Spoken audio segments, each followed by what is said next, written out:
Hello everyone and welcome back to Family&Fusion. Today, I'll be making a beloved traditional snack from Kerala, Unniyappam. This sweet treat, often made during festivals or even just for your tea time snack, brings back so many childhood memories. It's made with simple ingredients like banana, jaggery, and rice flour, and the flavor is absolutely divine.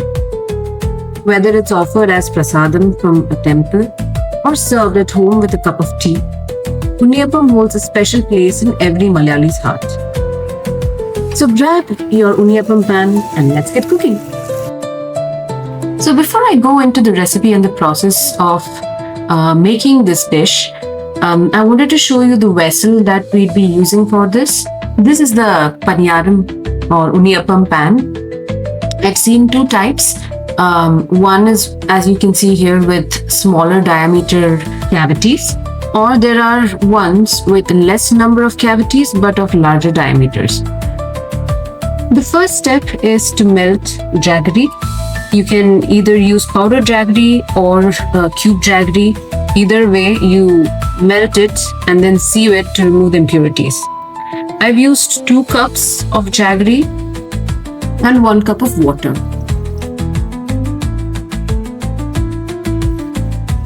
Make sure that you keep stirring on a low flame to avoid burning the jaggery. Once that's done, sieve it and let it cool down. Now the next core ingredient is rice. I had soaked about 2 cups, which is about 400 grams of rice overnight. And this rice is now what I'm grinding into a batter. This quantity will yield about 15 to 20 Unniyappams.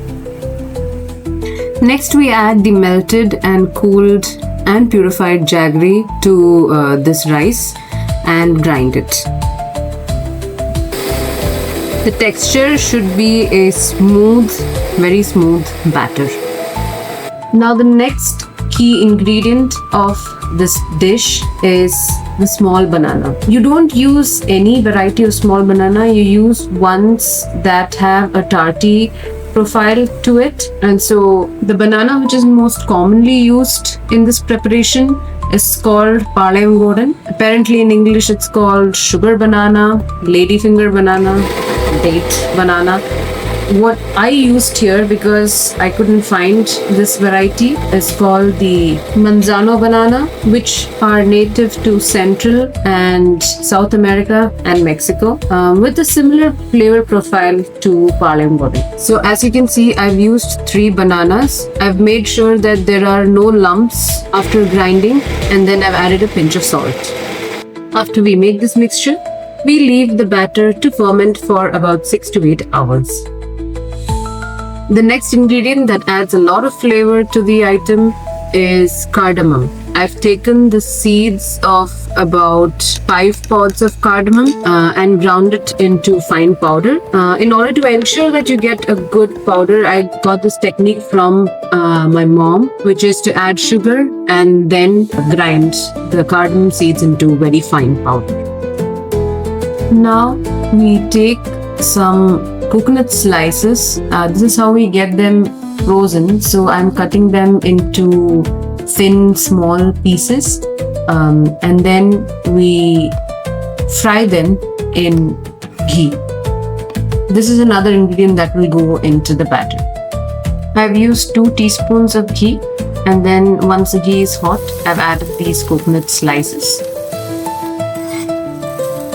We fry them until they're a nice golden brown.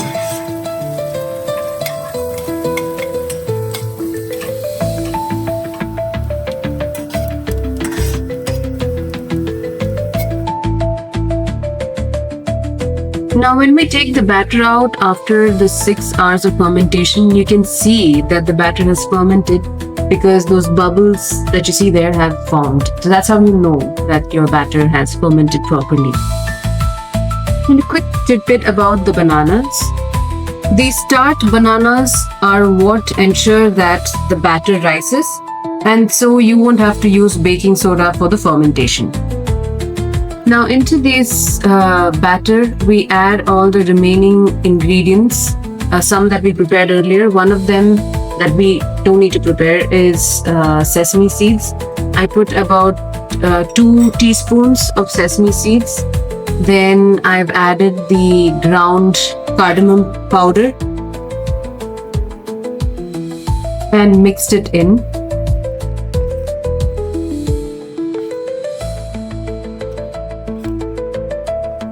You can also see how after fermenting the consistency became thicker, and this is a very good consistency for the Unniyappam batter. Now we add the fried coconut slices to this mixture and again give it a good mix.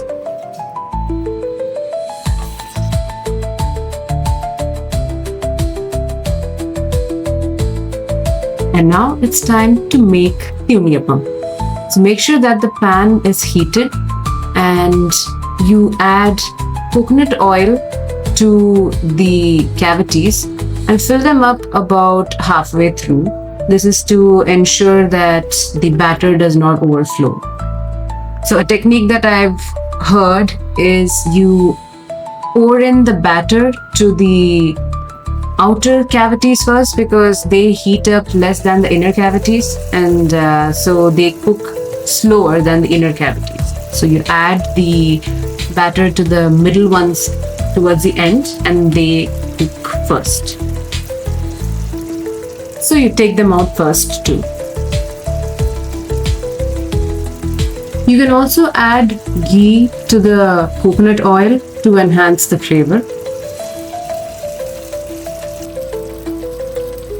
We fry the Unniyappams on a medium flame.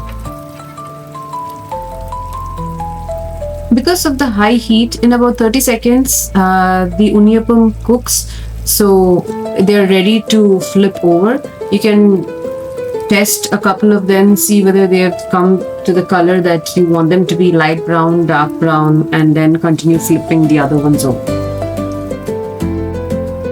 I hope you all enjoyed this video of this little slice from Kerala.